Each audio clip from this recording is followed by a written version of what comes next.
Mr. Happy Living here. I love entrepreneurs and artists and healthy winos and innovators and people from every walk of life that have discovered their reason for being on this planet. And that's why I love Todd White. He's an entrepreneur with a great big heart, and he's been called the healthiest wino on the planet too. Todd runs a super cool company I love called Dry Farm Wines.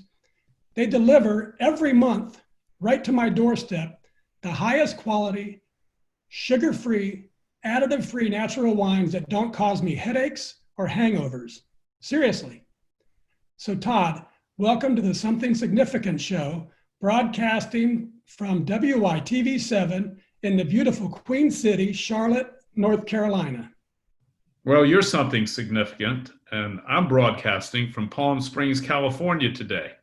Whoa. So, that we had these crazy wildfires in Napa Valley over the last 3 weeks, and the air quality was so terrible that I had to jump on a plane and come down here. So anyway, I'm fortunately staying at a friend's house, and who, as you can see, has some old people on the wall here. So very historic. So anyway, right here live from Palm Springs, where it was 105 degrees yesterday. Mercy. Well, I'm glad you're there. Glad you're safe. Why don't you tell our audience a little bit about what you're doing these days to leave your mark of significance on the world? Well, I think the thing that we do, we were just talking about this yesterday. We've had this extraordinary success in business, right? We touch millions of people every week, right?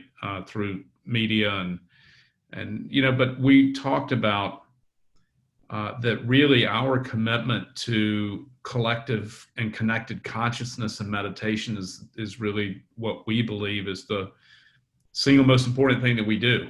Is we just believe strongly in connected spirit energy, and no matter how you express that, we just think that it's alive and real, and that the thing we're doing most is talking about love and talking about gratitude and talking about connecting people by the heart.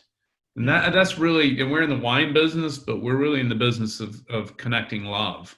And that, for us, that's how we think about the world. I love that. So let's go a little bit further back into your life of Todd White. What were you doing back in 2010? 2010, I had just been named the Citizen of the Year in 2009 in Napa Valley for civic contributions that I had made in my town in St. Helena. I'd started a nonprofit. And 2010, we were just full throat into the celebration of the success of this nonprofit that was contributing to many causes from immigrant health care to advanced design and music production, computers for high school students to we had a budget of about $400,000 a year, and I worked uncompensated. No one made any money. We just raised this money through street festivals, and then we distributed it through the community. So in 2010, I was right in the midst of finishing that. I could tell you another interesting fact about 2010. 2010, I went to jury trial in a federal overtime claim and won. Class action suit that had been brought against one of my former businesses in an overtime claim that was not valid. And, we refused to pay and ended up going to jury trial. And of course, we prevailed. 2010, I also sold a very significant hotel project. So 2010 was kind of I was busy. Right. Good year. And I was busy. So that was what I was doing in 2010. What were you doing in 2010? Oh my goodness, Todd. This is why I like this question, because time changes so much. So I certainly wasn't doing anything that I'm doing now. and nor could I have even thought about all of the stuff that I get to do now. And that's what I find interesting about this question. So 2010, geez whiz, I had just gotten married. I was living in Arizona and I was running an international trade company, and certainly not doing happy living, that's for certain. Yeah, I mean, the crazy thing is I was just talking about this about 2 weeks ago. When you are aware, my company, we meditate for an hour together every morning. We do that via Zoom now, but previously, and we will return to, we have a meditation room in our office building that's dedicated to this practice. But as a part of the meditation, I usually, or someone will lead what we call a lesson. And so this is part of the 1 hour practice. There's part of it is a silent meditation. Part of it is, it can be a lesson. And then there's usually a session of gratitude, open gratitude that follows that from everyone. But I was leading a lesson. Interesting that you asked this question. I was leading a lesson because I had seen a Facebook memory had come up that was 12 years old.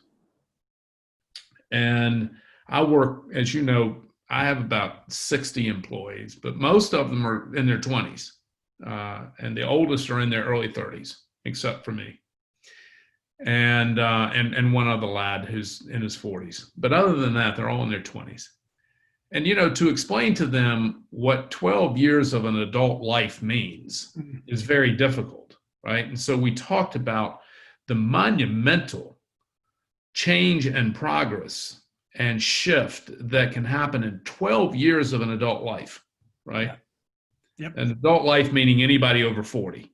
Yeah. Right. And so, because it takes at least to 40. In my case, I was a late bloomer. It took me to sometime in my 50s before I really understood the meaning of life. But anybody over 40, a 12-year span is a tremendous, tremendous time period where so much has happened in that 12-year span. I saw another 12-year Facebook posting this morning, a memory that it's just, I'm not even in touch with there was a photograph where I was photographed with, there must have been 30 or 40 people in the room, and I'm not in touch with any of them.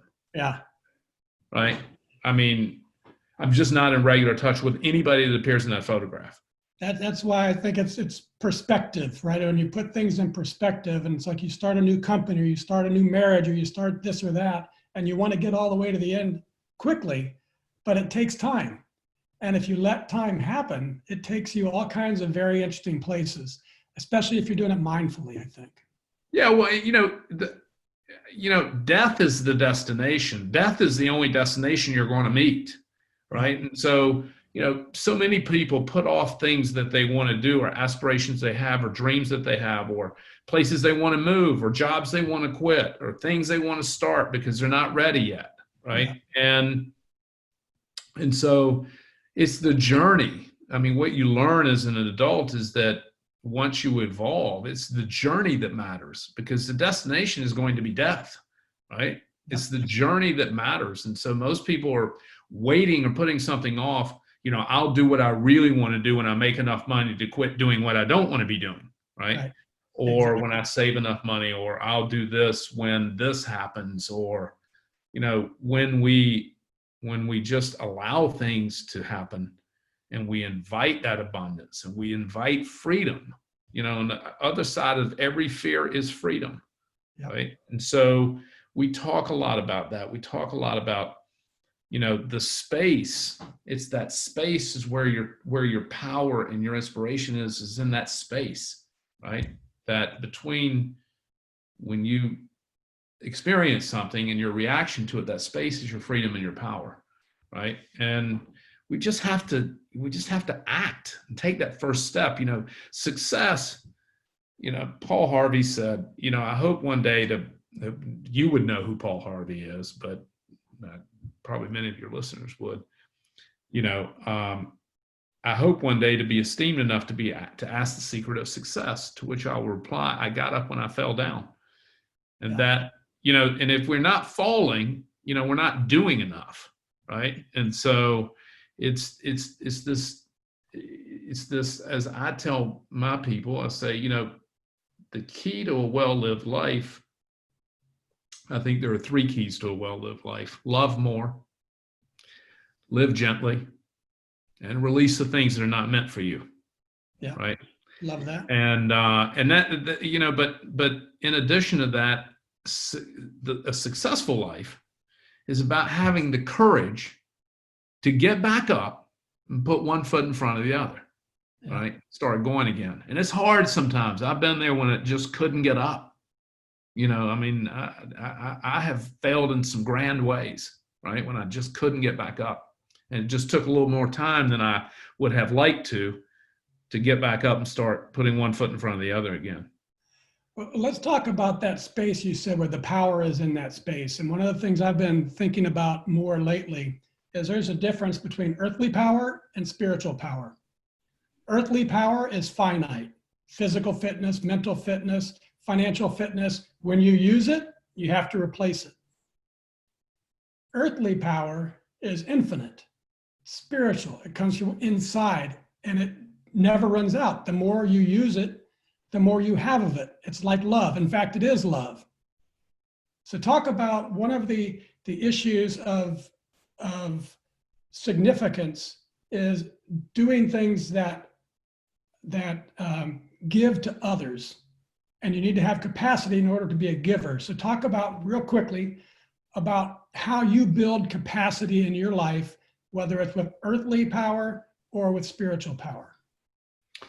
Well, I think when we start living a life of appreciation instead of expectation, right, then this is the key to finding that inner well of energy, is to be grateful, right? And to realize that, and it's hard, man. It's hard. It's just to realize that everybody's doing the best they can, right? Given whatever they're facing.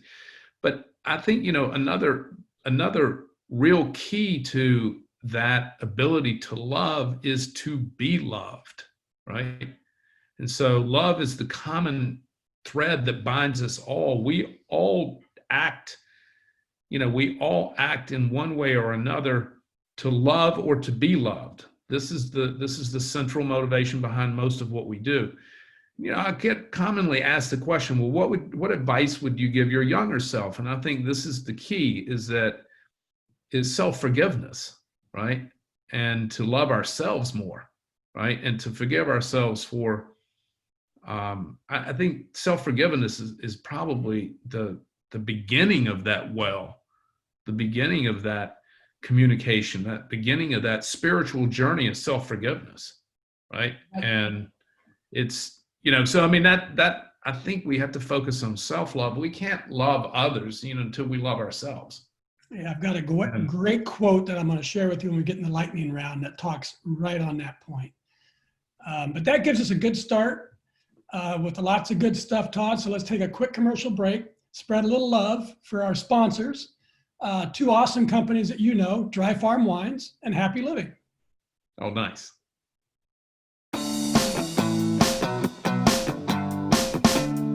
Mr. Happy Living here. I love good things made by good people. That's why I love Dry Farm Wines.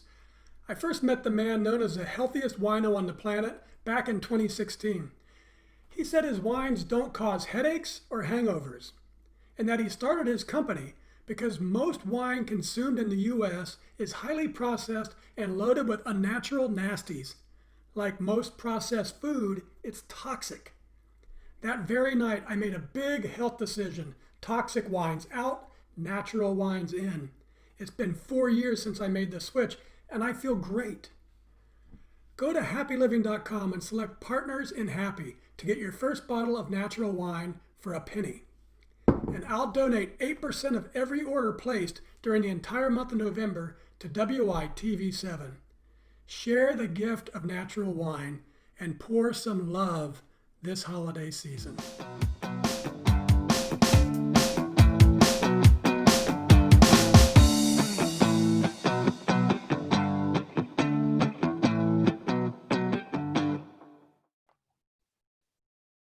Okay, and we're back.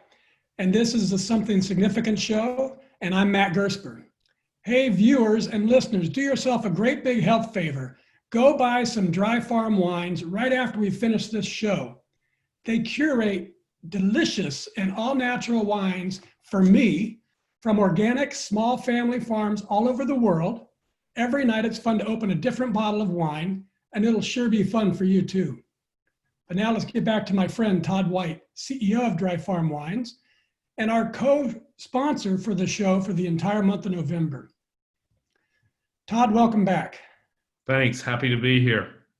Right on. So in my second book, Turning Inspiration into Action, I explore the big idea that transformations and discovery of purpose often come from devastation. Something terrible happens, a sudden death, your life gets shaken and rattled. But I've used, fortunately, a happier way to create transformations in my life with inspiration. So the question, was there a specific moment or situation when either devastation or inspiration revealed to you the purpose you were meant to live? Devastation in my case, but and from that devastation, I discovered meditation, which is the foundation for which everything that occurred after that was related to my relationship with meditation. So yeah, I had to kind of start over at 54, and I had a tragic investment that took me to a negative net worth from millions, from multimillionaire to a negative net worth overnight. And so it wasn't the first time I'd been down that path, but it was a lot more brutal. I had taken a nosedive in my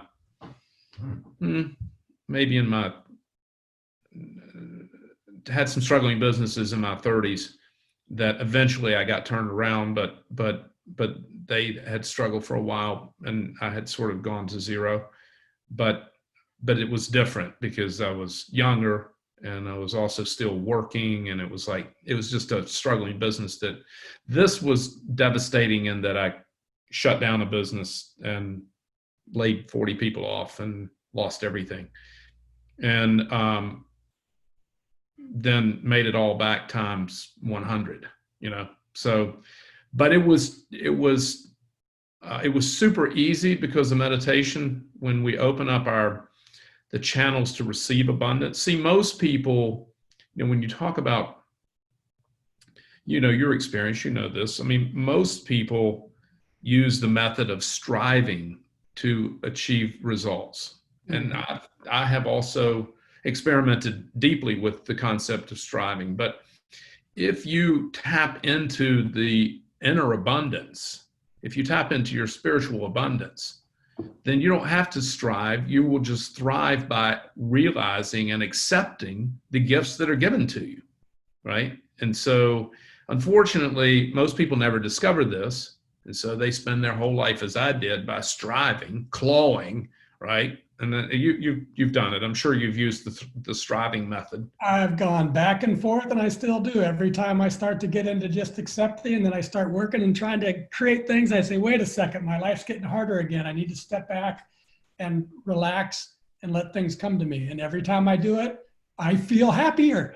Yeah, you can let it come to you, or you can chase it. It's up to you. It's just much easier and much more joyful and peaceful and pleasant to let it come to you.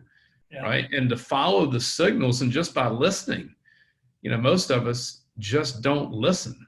Right.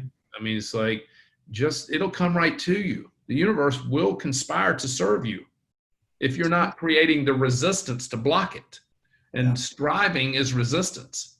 Yeah. Right. And people just think that you couldn't have told me in my 30s this advice. I wouldn't have taken it either, because I would have believed that striving was going to get me ahead faster. It just doesn't. And you can see people who just have the Midas touch, if you will, right? They're quiet. They're generally, they're contemplative. They're spiritually connected. It'll come right to you. And so I don't care what it is, what your goal is, if it's money or, or love or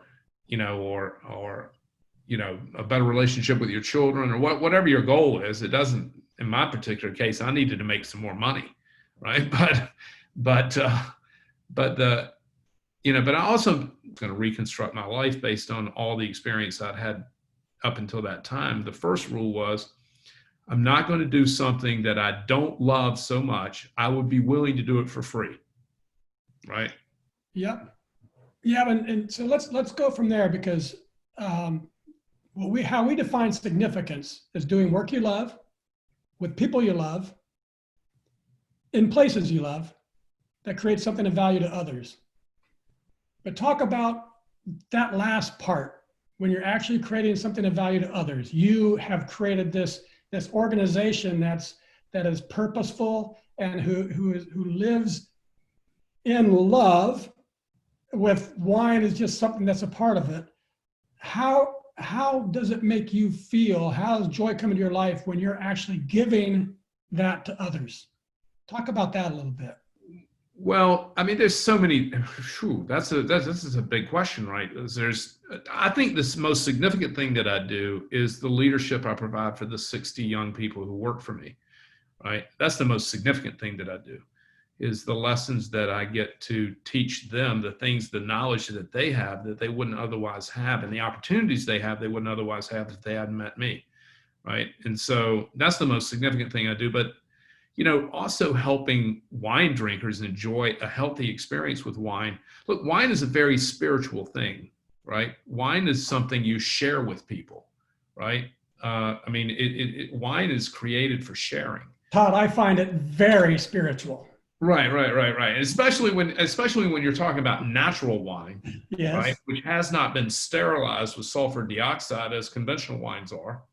You're talking about a wine that's grown on a small family farm.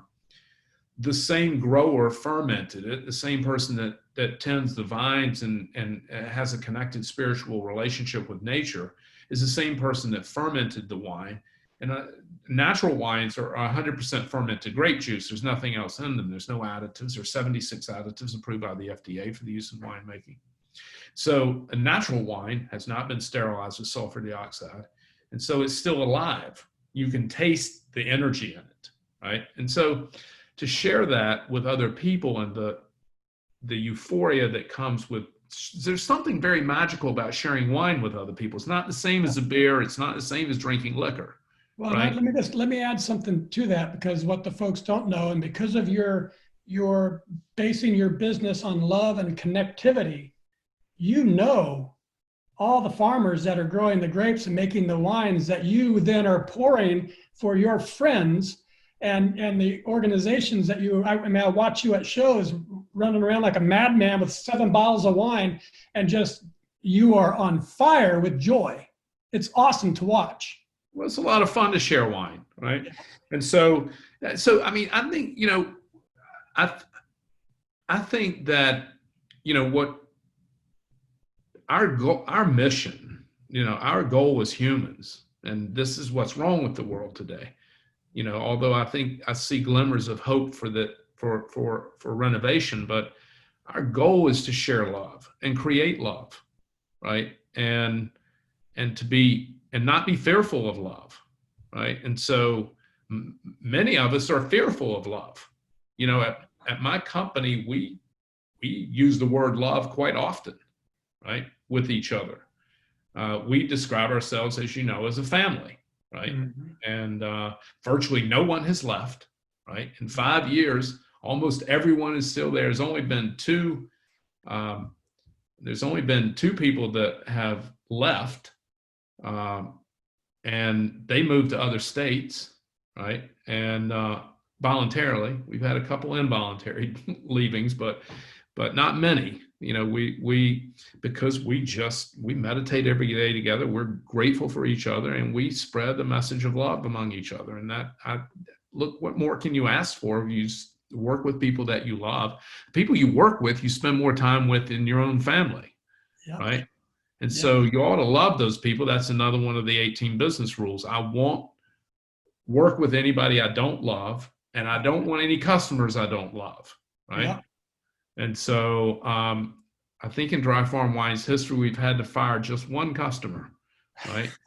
Well, we just said, we're just not the company for you. We can't make you happy, right? We're just not the company for you.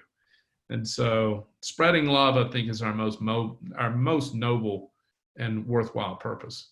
And it comes across, my friend.